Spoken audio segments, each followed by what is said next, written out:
निम्नलिखित में से कौन सा किसी उत्तम पाठ्यपुस्तक यानी एक अच्छी टेक्स्ट बुक, एक बेहतर टेक्स्ट बुक का मूलभूत मानदंड नहीं है, यानी क्राइटेरिया नहीं है एक अच्छी टेक्स्ट बुक का कि वो टेक्स्ट बुक हम बेहतर मानेंगे, इफेक्टिव मानेंगे, अच्छी मानेंगे। कौन सा एक गुण अच्छी टेक्स्ट बुक का नहीं होगा? पहला ऑप्शन है भाषा एवं शब्द भंडार। भाई भाषा और शब्द भंडार अगर सही इस्तेमाल हुआ तो ये अच्छा ही गुण है। एक विषय वस्तु उसकी कैसी है, कंटेंट कैसा है, उसमें इससे भी निर्धारित होगा कि वो पुस्तक अच्छी है कि नहीं है। फिर आता है सी ऑप्शन, शैली एवं योजना, किस लैंग्वेज का कौन सा स्टाइल यूज हुआ है, किस तरह से प्लान्ड चैप्टर्स हैं। आप एनसीईआरटी देखते हैं, बहुत मनोवैज्ञानिक ढंग से लिखी जाती हैं, बहुत ही आसान भाषा में, बच्चे के दैनिक जीवन की भाषा में लिखी जाती हैं, जिससे बच्चा कनेक्ट कर पाए, और टेक्निकल शब्दों का, बहुत ही ज्यादा डेफिनेशंस का, परिभाषाओं का प्रयोग से बचा जाता है। ठीक, तो मुद्रण एवं जिल्द चढ़ाना ये कोई भी अच्छी पुस्तक की शैली नहीं है। ये क्या है भाई, आप प्रिंट कर दिया आपने और उस पर कवर चढ़ा रहे हैं एक मोटा सा सुंदर सा, अंदर क्या है उससे फर्क नहीं पड़ रहा। तो अच्छी पुस्तक का मतलब ये नहीं है जो अपने कवर से अच्छी दिखती हो, है ना। कहा जाता है ना, डोंट जज a book by its cover और front, whatever the that quote और लाइन इज। मतलब हम एक किताब को उसके बाहरी रूप से जज नहीं कर सकते। तो ये कोई अच्छा गुण नहीं माना जाएगा। बाकी तीनों अच्छे गुण हैं, लेकिन हमें तो जो अच्छा गुण नहीं माना जाएगा उसी को सही मानना था। तो जो गलत है वही सही है, क्योंकि पूछा ही गलत है। आगे बढ़ेंगे क्वेश्चन नंबर 2 पर। देखिएगा एक बार, आसान से सवाल। भाई Hindi pedagogy, English pedagogy easy है, स्कोरिंग है बहुत ज्यादा। अगर आपको नॉर्मल बाल विकास समझ में आता है तो आप इसको भी समझ जाएंगे, मुश्किल आपको नहीं होगी। ठीक है जी, देखिएगा। अगर हम बात करें, भाई प्रश्न क्यों लिख रहे हो? नहीं, ऐसे प्रश्न नहीं लिखते ना, लेकिन और बार बार प्रश्न लिखने में टाइम लगेगा। हिंदी इस पे टाइपिंग में टाइम लगता है। नॉर्मल कर लो, बोलो, मान लिया हमने। ठीक है, क्वेश्चन नंबर 2। एक अध्यापिका 5वीं कक्षा के अपने विद्यार्थियों को 6 वाक्यों का 6 वाक्य यानी 6 सेंटेंसेस हैं। 5वीं कक्षा के बच्चे हैं। एक छोटा अनुच्छेद समझते हैं, पैराग्राफ 2 बार सुनने के लिए कहती है। यानी 6 लाइन का एक, मान लीजिए जैसे ये 2 4 5 लाइन है, तो इसी तरह का एक 6 लाइन का अनुच्छेद है। ये तो क्वेश्चन है, मतलब एक पैराग्राफ है, किसी भी बारे में हो सकता है। फिर वह विद्यार्थियों को 4-4 के समूह में सुने हुए वाक्यों को अपने शब्दों में लिखने के लिए कहती है। यानी बच्चों से कहा कि 4-4 का ग्रुप बनाओ, यानी एक ग्रुप में ABCD 4 बच्चे होने चाहिए। 4-4 का ग्रुप बन गया। फिर DEF और ये सब इस तरह से ग्रुप बना दिए 4-4 बच्चों के, कि 1 से 4 रोल नंबर ये, 4 से 8 ये। मतलब बच्चे एक तो एक्टिवली सीख रहे हैं, अर्थपूर्ण अधिगम होगा, सक्रिय रूप से सीख रहे हैं। चलो ठीक है, सुने हुए वाक्यों को अपने शब्दों में लिखना है। अब इससे ये पता चल जाएगा सुना कितने अच्छे से था। तो रचनात्मक लेखन है ये, रचनात्मक लेखन है। कुछ नया लिख रहे होंगे, नया तो नहीं लिख रहे हैं, तो रचनात्मक कहाँ है इसमें? श्रवण एवं भाषण, तो भाषण की तो यहां बात ही नहीं हुई, बोलने की तो बात ही नहीं हुई है। अनुच्छेद श्रुतलेख बिल्कुल सही ऑप्शन है। जितने लोग C उत्तर दे रहे हैं वो क्या कह रहे हैं? सही आंसर दे रहे हैं। ये कैसे सही हो सकता है भाई? रचनात्मक लेखन तो जब कुछ नया, कुछ अपने शब्दों में लिखना रचनात्मक नहीं हुआ, यहाँ पैराफ्रेजिंग है वो। ठीक है ना। फिर आता है वाक्य आधारित श्रुतलेख। वाक्य नहीं है ये, क्या है? अनुच्छेद श्रुतलेख है, यानी पूरे पैराग्राफ की बात हो रही है। समझ पा रहे हैं? रचनात्मक लेखन में कुछ उसका मौलिक होता तब आप रचनात्मक कहते हैं उसको। तो इसलिए आंसर जो है वो C होगा, ना कि A। आगे बढ़ेंगे। मान लिया हमने बच्चे एक्टिव हैं, लेकिन इसका मतलब ये नहीं है कि लेखन ही रचनात्मक है। क्वेश्चन नंबर 3 देखिएगा। क्वेश्चन नंबर 3 देखेंगे और आंसर करेंगे। क्या हुआ, अभी भी हिंदी में और इंग्लिश में लगे हुए हो क्या? इतना एक्सपेरिमेंट मत किया करो काम के समय।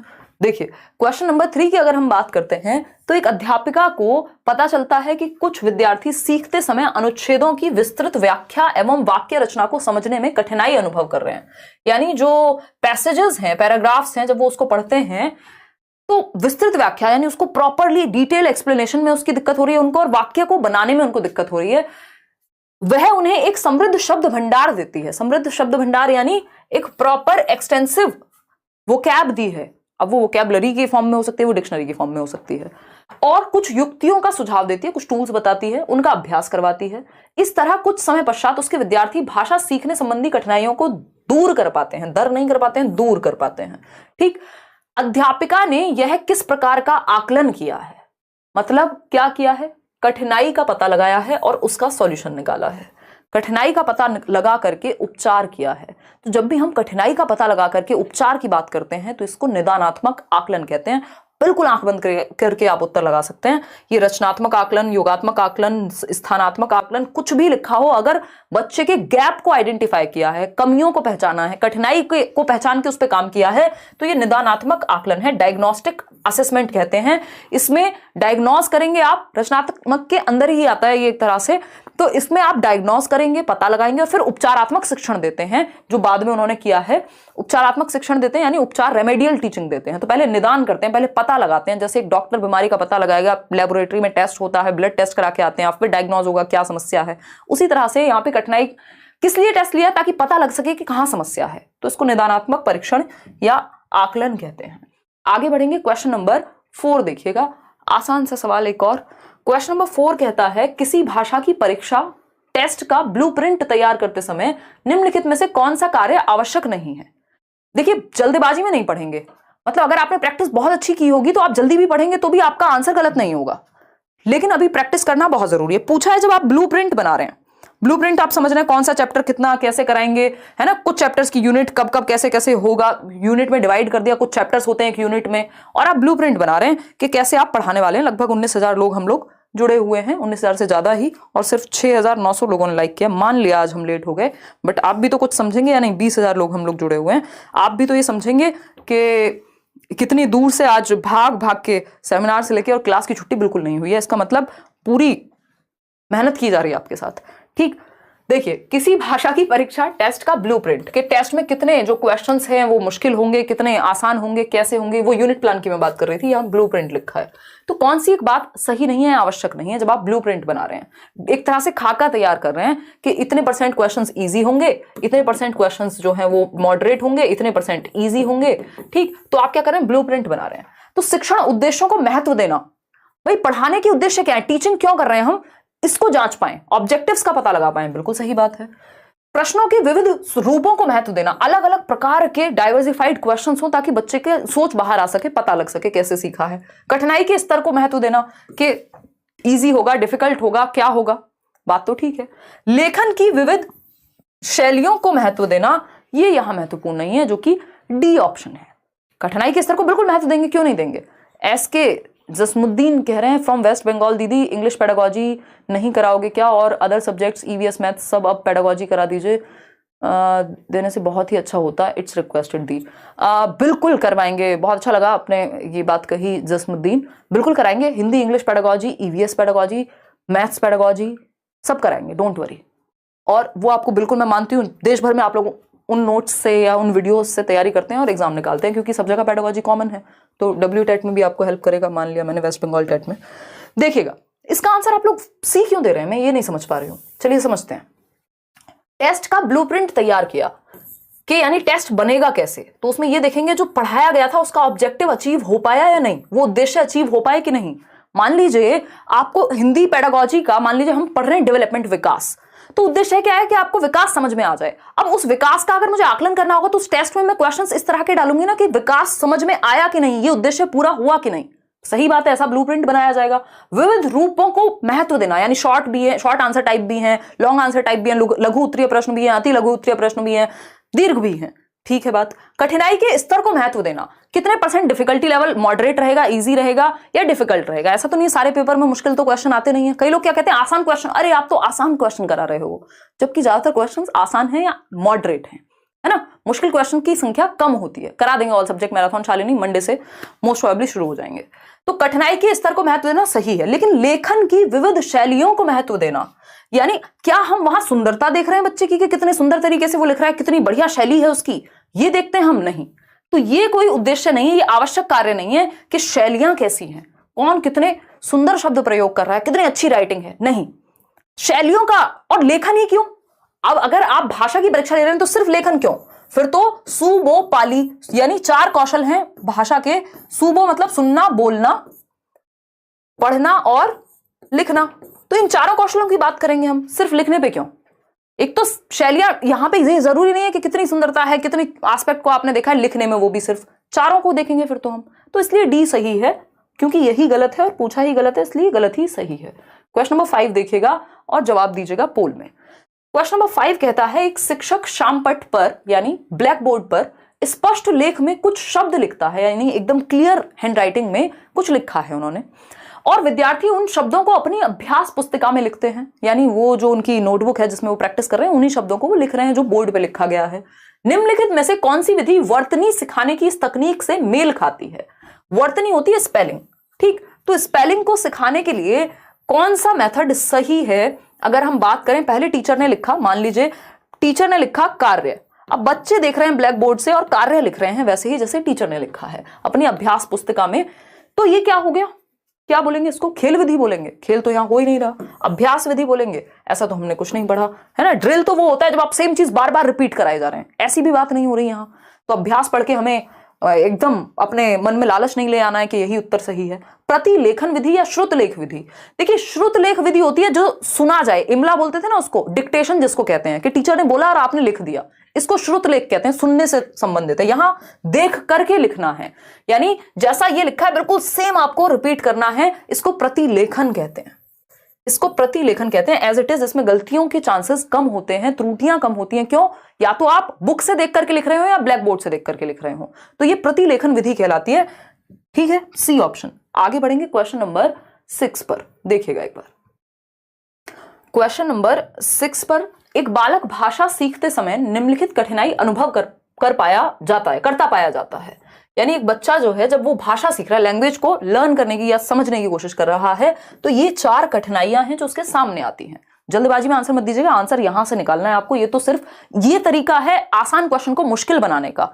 आजकल भाषा का खेल है, ऑप्शन से मुश्किल बनते हैं क्वेश्चन आसान होते हैं, ऑप्शन इस तरह से दिए जाएंगे कि आप कंफ्यूज हो, बट आपको होना नहीं। अगर आपका कॉन्सेप्ट क्लियर है तो क्यों कंफ्यूज होंगे? ठीक है जी सोनू गोस्वामी, बहुत ही बढ़िया। चलिए खुशी खुशी लाइक शेयर करते रहिए और मस्त तरीके से पढ़िए यार। इस टाइम पे तो एनर्जी एकदम आसमान के ऊपर होनी चाहिए, है ना। देखिएगा,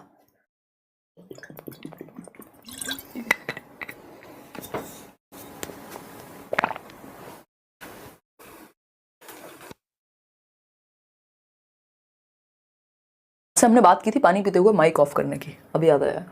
क है, ऑप्शन नंबर 1 है, नाम तथा अक्षरों की ध्वनि को सीखने में कठिनाई। यानी बच्चे को नाम याद रखने में और ध्वनि को, यानी पेन को वो पिन बोल पा रहा है या उसको ध्वनि और नाम याद नहीं रखा जा रहा लेटर्स का, या जो भी वो सीख रहा है। ऊंचे स्वर में पढ़ते समय गलतियां करना, यानी जब हम उसको जोर से पढ़ने को कहते हैं तो वो गलतियां करता है बहुत ज्यादा। धीरे धीरे पढ़ें तो मे भी सही पढ़े। शब्दों और वाक्यों को पढ़ते समय दृष्टि बाधा, यानी रिवर्सल हो रहा होगा लेटर्स का, आगे पीछे कुछ कर रहा होगा, देखने में समस्या हो रही है, देख के समझने में समस्या हो रही है। फिर आता है डी ऑप्शन, लेखन कार्य को पूरा करने में अधिक समय लगाना। अब जिसको पढ़ने में समस्या हो रही है उसको लिखने में भी समस्या होगी। बताइए जरा बच्चे को समस्या है कहां, ये आप बताएंगे सरकार। ए ऑप्शन कह रहे हैं 44% लोग और सी ऑप्शन कह रहे हैं 41% लोग। बाकियों को इग्नोर कर देते हैं क्योंकि इनको तो हम काउंट ही क्या करें। ठीक, 44% लोग ए के साथ जा रहे हैं और 41% लोग सी कह रहे हैं, यानी ए और सी में आप लोग कंफ्यूज हैं, ऐसा मुझे फीडबैक मिला आपके इस पोल से। सही बात है, सही क्या होगा खुद सोचिए। राजीव अधिकारी कह रहे हैं मैम फ्रॉम वेस्ट बंगाल, दिसंबर में WB टेट है, इंग्लिश और ईवीएस पेडागोजी बिल्कुल करा देंगे और सीटेट वाले से आपका काम हो जाएगा, डोंट वरी। चलिए देखते हैं, जो आपका एक्स्ट्रा सिलेबस में हो फिर वो कर लेना। देखते हैं, वाचन वैफल्य, लेखन वैफल्य, सीखने में अक्षमता या सीखने का भय नहीं है और लेखन वैफल्य नहीं है, क्योंकि लिखने से ज्यादा समस्या कहां है, पढ़ने में है। और जब पढ़ेगा गलत व्यक्ति तो लिखेगा भी गलत, ये बात तो निश्चित है। ठीक है ना, मुख्य प्रॉब्लम लिखने की नहीं है, अधिक समय ले रहा है क्योंकि पढ़ने में ही दिक्कत होती है उसको। वाचन वैफल्य या सीखने में अक्षमता, देखो सीखने में अक्षमता होती है लर्निंग डिसेबिलिटी, लेकिन यहां पर इससे भी ज्यादा प्रिसाइज आंसर है, टू द पॉइंट आंसर दिया हुआ है, जिसको हम डिसलेक्सिया कहते हैं। वाचन वैकल्य है, वाचन बोलने को कहते हैं। वाचन किसको कहते हैं? बोलने को कहते हैं। पठन वैफल्य भी कह देते हैं। डिसलेक्सिया के कई नाम है और हिंदी में तो कई नाम आपको मिल ही जाएंगे। वैफल्य, पठन वैफल्य। ठीक, तो हम ये कहेंगे कि ये डिसलेक्सिया है, ऐसा नहीं है कि सीखने में अक्षमता तो कोई भी हो सकती है। फिर लर्निंग डिसेबिलिटी तो बहुत तरह की है। अगर हमारे पास डायरेक्ट डिसलेक्सिया का आंसर अवेलेबल है तो हम वो उसे लगाएंगे ना, सी की जगह। अगर ये ए नहीं होता तब हम सीखने में अक्षमता लगा सकते थे कि भाई लर्निंग डिसेबिलिटी है। ठीक, LD शब्द किसने दिया था लर्निंग डिसेबिलिटी, बताओ फटाफट। सैमुअल किर्क ने 1960s में। ठीक, आगे बढ़ेंगे, ए ऑप्शन यहां सही है। वाचन, पढ़ने को वाचन भी कहा जाता है, याद रखिएगा। आगे बढ़ेंगे क्वेश्चन नंबर 7, देखिएगा क्वेश्चन नंबर 7। ये कहता है एक अध्यापिका लखनऊ पर पाठ पढ़ाती हैं। लखनऊ हम सभी को पता है नवाबों का शहर कहा जाता है, या जो भी आप कहना चाहें, बड़े प्यार से वहाँ की भाषा, अदब की भाषा ऐसा कहा जाता है। मैं जाऊँगी, कभी मौका मिलेगा, शायद मेरा एक सेमिनार भी था, मुझे याद नहीं कब था। देखिए मतलब था मीन्स है। एक अध्यापिका लखनऊ पर पाठ पढ़ाती हैं, विद्यार्थियों द्वारा मौन पठन के पश्चात, मौन पठन समझते हैं, साइलेंट रीडिंग, वह उनसे निम्नलिखित प्रश्न करती हैं। लखनऊ के बारे में कोई पाठ पढ़ाया, कोई चैप्टर पढ़ाया, कोई लेसन पढ़ाया, और उसके बाद जब ये हो गया तो उनको कहा गया कि एक काम करो, आप खुद से पढ़ो ये चैप्टर, मौन पठन करो, साइलेंट रीडिंग करो। साइलेंट रीडिंग में क्या है, पोल आने से पहले ही गायब हो जाता है, क्वेश्चन बाद में। सॉरी इतनी क्या जल्दी है ब्रो, है नहीं 3 मिनट बाद होता है, देख रहे हो सब अपने बचाव में बातें कर रहे हैं। ठीक, तो हम यहां पर टाइम दिया करो पोल लगाने का, कोई दिक्कत वाली बात नहीं है। चलिए देखिएगा एक बार, समझते हैं क्वेश्चन कहता क्या है। अब हम हो गए हैं 25,000 लोग और लाइक करने वालों की संख्या है 11,000। देखिए हमारे यहाँ अगर left hand side is equal to LHS बराबर RHS नहीं होता तो हम जाने नहीं देते लोगों को घर, यहीं पकड़ के बिठा लेते हैं रात को। वैसे ही 10 बज रहे हैं, आप सोच लीजिए आप, हमारे यहाँ ऐसा ही होता है। यस यस यस, चलिएगा खैर, ये हंसी मजाक की बातें आपकी चलती रहेंगी। देखेंगे अगर मैं बात करूं यहाँ किस चीज की, लखनऊ पे पाठ पढ़ाया, बाद में साइलेंट रीडिंग के लिए कहा। साइलेंट रीडिंग में आपका दिमाग और आपकी आंखें एक्टिव होती हैं, जबान से आप कुछ नहीं बोलते, चुपचाप से पढ़ते हैं और मन में समझने की कोशिश करते हैं। हजरतगंज में शोर क्यों नहीं था, ये एक क्वेश्चन पूछा। लखनऊ को नवाबों का शहर क्यों कहा जाता है, देख रहे हो अंतर्यामी हो गई हूं मैं, पहले समझ आ गया था ये सब आएगा। लखनऊ को नवाबों का शहर क्यों कहा जाता है, निम्नलिखित में से कौन सा अ व ब प्रश्नों की प्रकृति को परिभाषित करता है। यानी ये जो प्रश्न है ये पाठ से ही संबंधित हैं और बच्चों को पहले पढ़ाया गया और फिर उनको पढ़ने को कहा गया है, मौन पठन, यानी उनके दिमाग में ये चीज उस चैप्टर से रिलेटेड होगी। इतनी बात सही है या कोई दिक्कत है? देखिए अगर बीएड नहीं किया है तो आप भर नहीं सकते निधि, बीएड करना जरूरी है या कोई टीचिंग ट्रेनिंग। पीजी का तो मार्क्स मैटर ही नहीं करते अगर मैं बात करूं सीटेट की, वैसे आप भर सकते हो क्योंकि राउंड ऑफ में 50% ही है आपका, 49.28 भी ठीक है। साक्षी सिंह बहुत बढ़िया, 37% लोग ए कह रहे हैं। चलिए समझते हैं। अब ये क्योंकि इस चैप्टर में ही निहित होगा, ये सिंपल याद रखने वाली भी चीज है इसमें कि मौन पठन के पश्चात या किसी चीज के बारे में बताने के पश्चात जब हम प्रश्न कर रहे हैं तो वो उससे संबंधित है, उस पार्ट से संबंधित है। पुनरावृत्त्यात्मक प्रश्न नहीं कहेंगे क्योंकि ये प्रश्न पहले कराया नहीं है। कालांतरित और सिर्फ प्रश्न कराने के बाद होता, पढ़ाने के बाद होता तो फिर भी कह सकते थे कि भाई ठीक है। कालांतरित प्रश्न, परिचयात्मक प्रश्न, परिचय की बात कर रहे हैं, ये बोध की बात कर रहे हैं, नहीं। ये सिंपल, अगर हम देखेंगे इसके चारों ऑप्शन आपको सही लगेंगे, लेकिन ये एक फैक्चुअल क्वेश्चन है जिसको आपको दिमाग में रखना है कि मौन पठन के पश्चात जो क्वेश्चंस पूछे जाते हैं हम उनको कालांतरित प्रश्न कहते हैं, कि इस काल में जो भी आपने पढ़ा था उस चैप्टर में उससे संबंधित है ना। ये सिर्फ रिवीजन के लिए नहीं है, रिकैप्चुलेशन वाले नहीं है। क्वेश्चन नंबर 8 देखिएगा। क्वेश्चन नंबर 8 है, ये कहता है निम्नलिखित में से कौन सा मौन पाठ का लाभ नहीं है। मौन पाठ समझते हैं आप, साइलेंट रीडिंग। अभी हमने बात की थी आपकी आंखें यानी आपकी आईज और आपका मस्तिष्क, आंखें और मस्तिष्क यानी ब्रेन आपका और आपकी आंखें ये एक्टिव होती हैं और आप बेहतर तरीके से मन में कॉम्प्रिहेंड कर पाते हैं। इसी को मौन पठन यानी साइलेंट रीडिंग कहते हैं। जब बाहर आवाज नहीं आती, आप मन में समझ रहे होते हैं पढ़ के, जैसे आप ट्रेन में जा रहे हैं कोई बुक पढ़ रहे हैं, साइलेंट रीडिंग है। एक होता है लाउड रीडिंग, जब बच्चा, एक होता है ना एक बच्चे को खड़ा किया, वो पढ़ रहा है जोर जोर से पूरी क्लास में, उसको लाउड रीडिंग कहते हैं। जब आप क्या सस्वर पठन कहते हैं उसको, पूरे स्वर लगा करके पढ़ने की कोशिश है। लेकिन दूसरा होता है साइलेंट रीडिंग। तो जो आपका लाउड रीडिंग है, जो सस्वर पठन है, उसमें बच्चे का उच्चारण बेहतर होता है क्योंकि वो बोलता है, जब बोलेगा तो सुनेगा भी, और कोई अगर टीचर है तो वो करेक्ट भी करेंगे जहां जरूरत होगी। लेकिन मौन पठन में ऐसा नहीं होता। तो इसका लाभ क्या नहीं है, यह विद्यार्थियों की झिझक और संकोच दूर करता है। ये गलत है क्योंकि जब बच्चे ने मन मन में पढ़ लिया, सही पढ़ा के गलत पढ़ा, किसे पता लग रहा है? तो संकोच कहां से दूर हुआ? संकोच तो जब बच्चा क्लास में खड़ा होता और पढ़ता सबके सामने तब दूर होता, झिझक तो तब दूर होती, उच्चारण तो तब अच्छा होता। ठीक, यह विद्यार्थियों की ऊर्जा बचाता है। हाँ, ये बात बिल्कुल है कि आपकी एनर्जी बच जाएगी, क्योंकि अभी जैसे मैं 1 घंटे, 1.5 घंटे, 3 घंटे जब क्लासेस होती हैं तो जब इतना चिल्ला चिल्ला के, क्योंकि बिना बोले तेज एनर्जी नहीं आती। अब मैं धीरे धीरे बोलूंगी, अच्छा आज हम एक क्वेश्चन करेंगे, ऑप्शन ए है बच्चों, है ना, ये वो वाले बिल्कुल ओल्ड स्कूल टीचिंग वाली फीलिंग दे रहा है, ये ट्रेडिशनल टीचिंग है। आज के समय में एनर्जी चाहिए हमको, तो वो अपने आप ही ऊर्जा बहुत खर्च होती है लेकिन इसमें, और पानी तो इतना मन करता है कि पूरा पानी पी जाओ दुनिया का, है ना, मछली पी गई सारा पानी, लीव इट। विद्यार्थी समझ एवं चिंतन से अर्थ ग्रहण करते हैं, यानी जब आप खुद से बाहर नहीं बोल रहे होते हैं तो कई बार क्या होता है, जब बच्चा खड़े होकर लाउड रीडिंग कर रहा होता है तो उसको मीनिंग पता हो ना पता हो, उसके सामने शब्द आ रहा है और वो पढ़ते जा रहा है, लेकिन जब आप मौन पठन करते हैं तो आप समझते हैं चीजों को और चिंतन भी कर पाते हैं, अर्थ ग्रहण कर पाते हैं। ये बात भी सही है, मौन पठन का फायदा है, ये भी लाभ है। यह विद्यार्थियों में स्वतः अध्ययन की प्रवृत्ति विकसित करता है, यानी वो खुद से स्व पठन, सेल्फ रीडिंग जो है उनकी या सेल्फ स्टडी जो है वो बढ़ेगी, क्योंकि बच्चों को मन में पढ़ने की आदत होगी, अपने साथ बैठ के सीखने की आदत हो गई। ठीक, लेकिन ए ऑप्शन गलत है, इसीलिए सही है कि ये कोई लाभ नहीं है, झिझक और संकोच दूर नहीं हो पाएगा। क्यों? क्योंकि वो मन में पढ़ रहा है, तो किसी को क्या पता, झिझक तो जब दूर होगी ना, जब आप मान लीजिए आपको स्टेज फियर है या आपको लोगों के सामने बोलने में शर्म आती है, तो 4 बार बेइज्जती करानी पड़ेगी ना खड़े होके, मतलब जरूरी नहीं है हो, लेकिन झिझक तो तभी खुलेगी ना जब आप उस काम को करोगे। तो ये तो मौन पठन में संभव नहीं है, तो ए ऑप्शन सही है, क्योंकि यही गलत है और पूछा ही गलत है। क्वेश्चन नंबर 9 देखिएगा, इस बार क्वेश्चंस अच्छे हैं क्योंकि इन्होंने क्या किया है, अब मान लो ये 5 ऑप्शन दे दिए, इनको समझते हुए, इन 5 के 5 को समझ के यहां से आंसर करना है आपको, 6 हैं बल्कि। बताइएगा, फटाफट से पढ़िए और इसका जवाब दीजिए, फिर मैं पढ़ूंगी आपके बाद। पहले आप पोल में जवाब दीजिए इसको पढ़ के, आपके पास हैं कुछ 30 सेकेंड। दीपक शर्मा बताइएगा, इतने में पानी पीती हूँ माइक ऑफ करके, नहीं तो कई लोगों को हार्ट अटैक आ जाएगा, इतनी तेज आवाज आती है। आप प्राइमरी स्कूल 1 किलोमीटर और 3 किलोमीटर आपका एलिमेंट्री, यही पढ़ते आए हैं हम लोग, क्या समस्या आ गई? हाँ सही तो है शोभित, 1 किलोमीटर प्राइमरी स्कूल और 3 किलोमीटर एलिमेंट्री 6 to 8 वाला।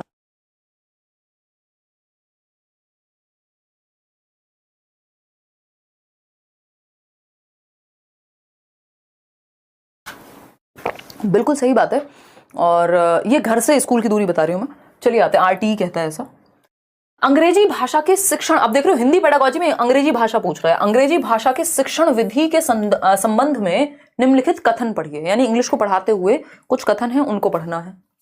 इसमें सब गोल हो गए, है ना, सबके ऊपर से चला गया, टप्पा खा के निकल गया बॉल की तरह, है ना, ये बाउंसर था, चलो कोई बात नहीं, इंडिया हारी, आप नहीं हारेंगे पेपर में। देखिए, यह शिक्षण पद्धति सर्वप्रथम जर्मनी में प्रारंभ की गई थी, यानी कहां से शुरू हुआ ये मेथड? जर्मनी से। अंग्रेजी भाषा सिखाने के लिए पूरे यूरोप में यह व्यापक रूप में अपनाई गई है। सही बात है। शिक्षण की इकाई शब्द है, न कि वाक्य, यानी वर्ड है, डायरेक्ट सेंटेंस नहीं है, वर्ड को हम समझ रहे हैं। विषय सामग्री मानक प्रारूप में विभाजित की जाती है, यानी स्टैंडर्ड फॉर्म में क्या करते हैं, उसको डिवाइड कर लेते हैं, कैसे पढ़ेंगे। यह औपचारिक से क्रियात्मक चरणों की ओर जाती है, यानी फॉर्मल से एक्टिविटी। वाक्य रचना व्याख्या करने में वाक्य रचना का सर्वोत्तम उपयोग करती है, यानी कि वाक्य रचना व्याख्या करने में वाक्य रचना का सर्वोत्तम उपयोग करती है। एक्सप्लेन करेंगे कैसे सेंटेंस है, क्या उसका मतलब है, समझेंगे, ट्रांसलेट करेंगे। निम्नलिखित में से कौन सी इन विशेषताओं को दर्शाती है? दृश्य श्रव्य विधि है, ये द्विभाषीय विधि है, स्थानापन्न विधि है, या व्याकरण सम्मत अनुवाद विधि है। देखिए, शब्द की बात हो रही है, विभाजन की बात हो रही है, औपचारिक यानी फॉर्मल रूल से फिर हम क्रिएटिविटी पे, उस पे एक्टिविटी पे जा रहे हैं। व्याख्या से किधर जा रहे हैं? वाक्य रचना की बात हो रही है, वाक्य की बात हो रही है, मतलब कहीं ना कहीं व्याकरण की बात हो रही होगी। ये हमें इससे डिड्यूस करना पड़ेगा, है ना, कहीं लिखा नहीं है इसमें, खुद ही पता लगाना पड़ेगा। ठीक, तो ये व्याकरण सम्मत अनुवाद विधि है, जिसको हम ग्रामर ट्रांसलेशन मेथड कह देते हैं। दूसरी भाषाओं को समझने के लिए जब आप एक लैंग्वेज से दूसरी लैंग्वेज ट्रांसलेट कर करके पढ़ते हैं, जब इंग्लिश भी हम हिंदी में पढ़ रहे हैं, उसको हम व्याकरण अनुवाद विधि कहते हैं। आगे बढ़ेंगे, क्वेश्चन नंबर 10 देखिएगा, जवाब दीजिएगा। क्वेश्चन नंबर 10 क्या कहता है? 5 सवाल और हैं, 15 क्वेश्चन ही करने वाले हैं आज हम। निम्नलिखित कथन पढ़कर सही विकल्प का चयन करें। अभी आपका असर्शन और स्टेटमेंट, मतलब स्टेटमेंट और रीजन यहां भी दे दिया इन्होंने, कथन और तर्क दिया है। कथन को अ कहा है, तर्क को बी कहा है। मूल्यांकन का उपकौशल उपागम जो किन बिंदुओं में मदद की जरूरत है, यह भांपने की अध्यापक की सहज बुद्धि को परिलक्षित करता है। यानी ये उपकौशल है, आपकी सब स्किल है इवैल्यूएशन की, कि बच्चों को कठिनाई कहां हो रही है, यानी एक तरह से आप डायग्नोज कर रहे हैं। बात तो सही लग रही है, सुंदर लग रही है ना, चक्कर तो नहीं आ रही है बड़ा सा क्वेश्चन देख के। ठीक, फिर अगर हम बात करते हैं किस चीज की, नहीं साइंस की तो नहीं होगी भाई class, I am from Lucknow ma'am, आपसे पढ़कर मोटिवेटेड मोटिवेशन बनी रहती है। Thank you ma'am for your efforts. बहुत बढ़िया कृति मिश्रा, अच्छा लगा। लेखन और श्रवण की परीक्षा को कई उप कौशलों में बांटा जा सकता है, एकीकृत भाषा परीक्षाओं द्वारा पूरा किया जा सकता है। यानी जो लेखन और श्रवण की परीक्षा है, यानी ओरल और रिटन जो एग्जाम है, उसको हम कई स्किल्स में बांट करके डिफरेंट तरीके से ले सकते हैं और एकीकृत भाषा परीक्षाओं द्वारा पूरा किया जा सकता है, यानी इंटीग्रेट कर सकते हैं लैंग्वेज को दूसरे से। दोनों ही बातें कुछ नेगेटिव नहीं कह रही हैं, है ना। वैसे भी आप लोगों का तो फंडा है ना, कि जब इसमें कुछ समझना है तो ए और बी दोनों सही हैं, ये कह दो। बट इसमें ये बात जो है ये भी सही थी, तो शुरुआत में ही सही थी कि डायग्नोज कर लेंगे प्रॉब्लम एंड ऑल। बट जो बात यहां चल रही थी वो यहां नहीं हो रही, यहां कुछ और चल रहा है, वहां कुछ और चल रहा है। वहां मूल्यांकन के उपकौशल की बात हो रही है, यहां एकीकृत भाषा की बात हो रही है, कौशलों की बात हो रही है नॉर्मली। तो ए और बी दोनों सही है, लेकिन एक्सप्लेनेशन सही नहीं है। कहीं है ऐसा ऑप्शन? दोनों ए और बी सही है, लेकिन बी जो है या ब जो है वो अ की सही व्याख्या नहीं करता। ठीक है ना, सी ऑप्शन। आगे बढ़ेंगे, क्वेश्चन नंबर 11 देखेंगे एक बार। एक अध्यापक किसी पाठ्य सामग्री का आधा भाग स्वयं ऊंचे स्वर में पढ़कर अपने विद्यार्थियों से कहता है या कहती है कि वे उस पाठ के अंत को अपने अनुसार पूर्ण करें। यानी एक टीचर ने आधा भाग पढ़ा, एक चैप्टर का हाफ पढ़ा, उसको लाउड रीडिंग की और विद्यार्थियों से कहा कि इसका जो अंत है, अब जो ये स्टोरी का अंत है, अपने अनुसार पूर्ण करें। मतलब आधी स्टोरी सुनाई और उसके बाद कहा कि खुद से लिखो या कहीं पे बताओ मुझे कि इस स्टोरी का एंड कैसे हो सकता था। ये ऐसा है जैसे आपने कोई मूवी देखी हो और हाफ मूवी बंद कर दें आप, आधे घंटे 1.5 घंटे चला करके, 2 घंटे चला करके, और कहीं अब एंड बचा है आधे घंटे का, 2.5 घंटे की मूवी है, इसका एंड खुद सोचो क्या हुआ होगा अंत में। वो कौन सी मूवी है?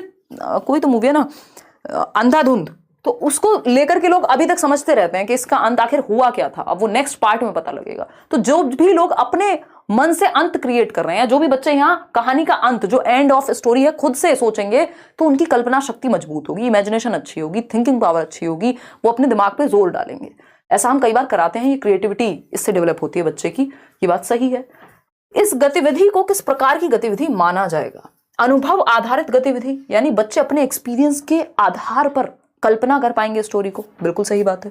समूह कार्य, ग्रुप की तो यहाँ सच कोई बात नहीं हो रही कि ग्रुप में ही करें, ऐसा तो नहीं कहा। सब हर बच्चे का अपना एक अलग अंत हो सकता है। लेखन गतिविधि, जिसमें इंटरेस्ट होगा, किसी को भूतिया चीजों में इंटरेस्ट होगा हमारे शौर्य की तरह, तो वो भूतिया अंत कर देगा कहानी का। किसी को भगवान में इंटरेस्ट ज्यादा होगा, वो भगवान से जोड़ देगा कि लास्ट में भगवान आ गए थे, बचा लिया उसको, है ना। कुछ और होगा, किसी को जिसमें इंटरेस्ट होगा, लोग अलग अलग तरह के बच्चे कल्पना करेंगे। लेखन गतिविधि यानी राइटिंग एक्टिविटी है ये, इसमें सिर्फ राइटिंग नहीं है, इसमें इमेजिनेशन भी है। अंतर्बोध आधारित गतिविधि है, ये है अनुभव आधारित। बच्चा अपने अनुभव से या अपने अनुभव के आधार पे यहाँ स्टोरी क्रिएट करेगा। A option is the right answer. आगे बढ़ेंगे क्वेश्चन नंबर 12 पर। क्वेश्चन नंबर 12 देखिएगा, ये कहता है निम्नलिखित पद्धतियों में से कौन सी पद्धति विद्यार्थियों में शब्द भंडार विकसित करने की सर्वोत्तम युक्ति है? हर बार रिपीट होता है, एमएफ कहेंगे इसको मोस्ट फेवरेट क्वेश्चन। हर बार रिपीट होता है कि शब्द भंडार विकसित करने के लिए, यानी वोकैब डेवलप करानी है बच्चों को, बहुत सारे शब्द आते हैं, वोकैबलरी उनकी बढ़ जाए, इसके लिए क्या करें? एक तो तरीका होता है डिक्शनरी का, दूसरा होता है संदर्भ में पढ़ा दें। चलिए देखते हैं। समानार्थी एवं विपरीतार्थी शब्दों को याद कराना, यानी सिनोनिम और एंटोनिम की बात करें हम। चलो ठीक है।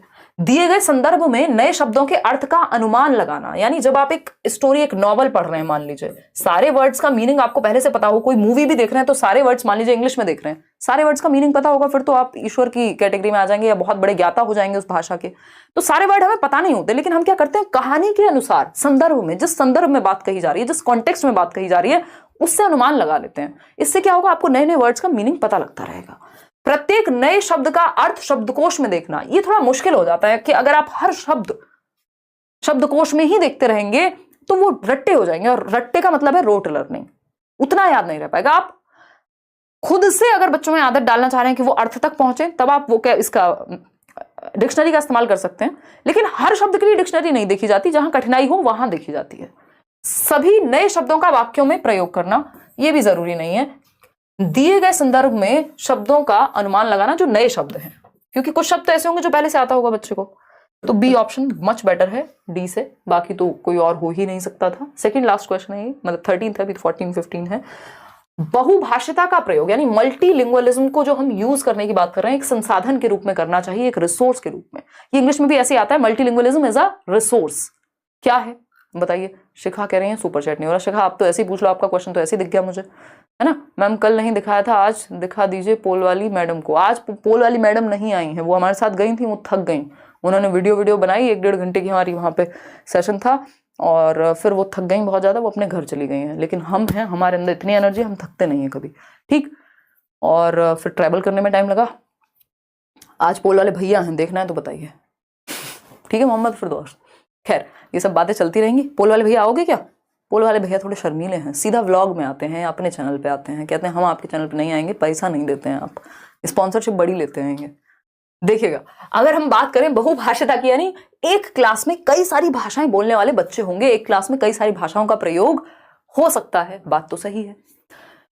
बच्चे बहुत सी भाषाएं सीख सकें, यानी कई सारी भाषाएं सीख जाएं, इसलिए संसाधन के रूप में करना चाहिए, हो सकता है भाई।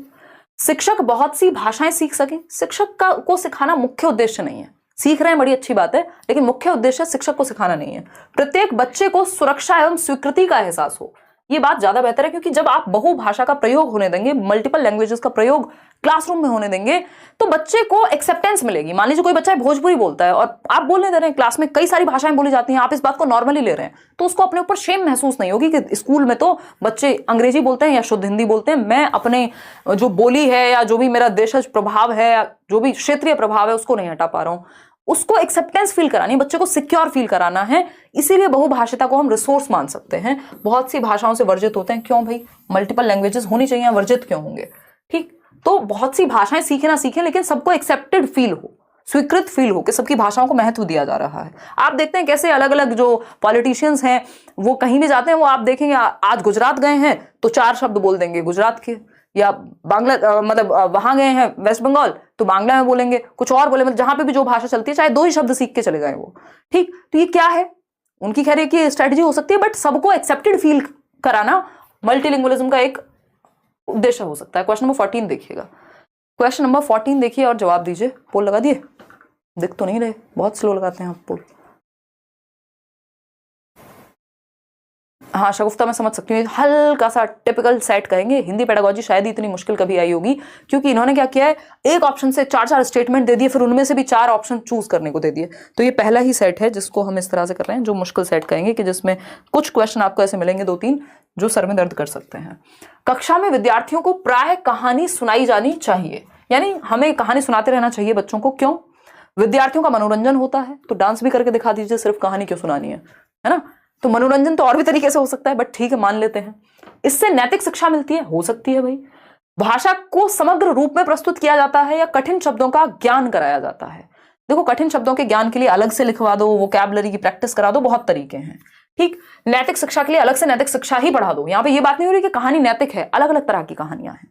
मनोरंजन के भी बहुत सारे साधन हैं, लेकिन मुख्य उद्देश्य देखो, यहाँ पे हम कभी बीच बीच में जोक्स क्रैक करते रहते हैं, मैं और आप हंसी मजाक करते रहते हैं। मुख्य उद्देश्य ये है कि आप जोक्स पे ध्यान दें, नहीं, मुख्य उद्देश्य ये है उन जोक्स के माध्यम से थोड़ा मनोरंजन होता रहे, आपका मन लगा रहे क्लास में और हम सीखते रहें। लेकिन मुख्य उद्देश्य ये है कि आप सीखें, आपके पेपर में मार्क्स आए, आपको ये चीज समझ में आए, लेकिन बोरियत के साथ नहीं, ठीक। तो मनोरंजन और बाकी सारी चीजें सेकेंडरी हैं। भाषा को समग्र रूप में प्रस्तुत किया जा सके, यानी कंप्लीट फॉर्म में।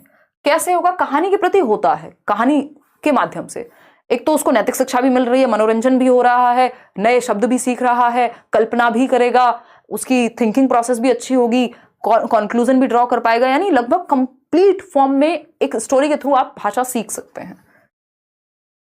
तो सी ऑप्शन। क्वेश्चन नंबर 15 देखिए, आज के लिए आखिरी। भाषा अर्जन का अर्थ है, यानी लैंग्वेज एक्विजिशन, जिसको हम इंग्लिश में कहते हैं अर्जन, और एक होता है भाषा अधिगम। अधिगम है जो आप स्कूल में जाकर के सीख रहे हैं विद एफर्ट एंड प्रैक्टिस, उसको लर्निंग कहते हैं, लैंग्वेज लर्निंग। अर्जन है जो आप अर्जित कर ले रहे हैं। मान लीजिए मेरे आसपास ये 4 पेन पड़े हुए हैं, अब इनको क्या किया मैंने? अर्जित कर लिया, ठीक, एक साथ इकट्ठा कर लिया। मैंने कोई नई स्किल तो सीख नहीं ली दुनिया से अलग, है ना, बस पड़े हुए थे अपने पास जोड़ लिया, क्योंकि मेरे पास एक क्षमता थी, 2 हाथ थे, मैंने यूज कर लिए, ठीक। अगर मैं बात करूं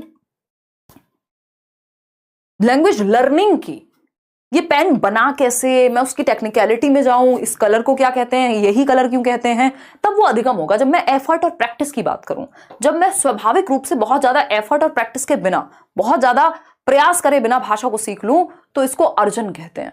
ये नॉम चॉम्स्की ने कहा है कि मनुष्य में आंतरिक क्षमता है भाषा को अर्जित करने की। जब आप देखते हैं छोटा सा बच्चा है, 3 साल 4 साल में इतनी तेजी से बोलना सीख जाएगा, क्यों? आप उसको स्कूल लेके गए, कोई किताब पढ़ाई, किसी टीचर के पास लेके गए, नहीं, अपने एनवायरमेंट से अर्जित कर ली। आंतरिक क्षमता है हमारे अंदर भाषा को अर्जित करने की, हमारे अंदर जिसको कहा जाता है lad, LAD, language acquisition device, भाषा अर्जन यंत्र। क्या है जी वो भाषा अर्जन यंत्र? भाषा अर्जन यंत्र बेसिकली भाषा को अर्जित करने की क्षमता एक यंत्र हमारे पास है हाइपोथेटिकली, ऐसा नॉम चॉम्स्की कहते हैं। तो अर्जन का अर्थ क्या है देखते हैं। बी कह रहे हैं 65% लोग। किसी भाषा के व्याकरण के नियम, व्याकरण नहीं है अर्जन, अधिगम में होगा व्याकरण। कहाँ व्याकरण कहाँ सीख रहे हैं? अधिगम में, भाषा अधिगम। जब आप हिंदी स्कूल में जाके सीख रहे हैं और व्याकरण सीख रहे हैं तब वो अधिगम हो गया। अर्जन में कोई व्याकरण नहीं सिखाई जाती बच्चे को। जब वो बोलना सीखता है वो अपने एनवायरमेंट से बोलना सीख लेगा, तुतला तुतला के। किसी भाषा को अनौपचारिक परिवेश में अनजाने में ही सीख लेना, यही सही उत्तर है कि इनफॉर्मली, बिना किसी कॉपी किताब, व्याकरण, टीचर, कुछ भी नहीं, कोई तामझाम नहीं है, बस जिंदगी से सीख गए। बड़े हुए, घर वालों ने बोलना शुरू किया, बड़े क्या हुए, जब से पैदा हुए सब बात कर रहे हैं बच्चे से, उसको नहीं आ रही, लेकिन धीरे धीरे वो अपने आप सीख जाएगा बिना कुछ उसको अलग से सिखाए। 2 बार गलत बोलेगा फिर सही भी बोलेगा। तो जब आप अनौपचारिक रूप से या क्या सीख लें, नेचुरली सीख लें, भाषा को नेचुरली सीख लें। कैसे? एक तरह से अचेतन रूप में, ठीक है, सचेतन प्रयास ना करना पड़े आपको। सी ऑप्शन है किसी भाषा को औपचारिक परिवेश में सिखाना। तो औपचारिक तो फिर स्कूल हो गया, तो इसमें तो लैंग्वेज लर्निंग होगी, अर्जन नहीं होगा, एक्विजिशन नहीं होगा। भाषा के बारे में सीखना तो फिर प्रॉपर आप तो फिर तो लिंग्विस्ट बन रहे हैं, भाषाविद बन रहे हैं, तो ये भी गलत हो गया। बी ऑप्शन ही सही है। आप लोग सही उत्तर दे रहे हैं, 66% लोग ही दे पा रहे हैं, लेकिन ये सही उत्तर होपफुली आउट ऑफ 15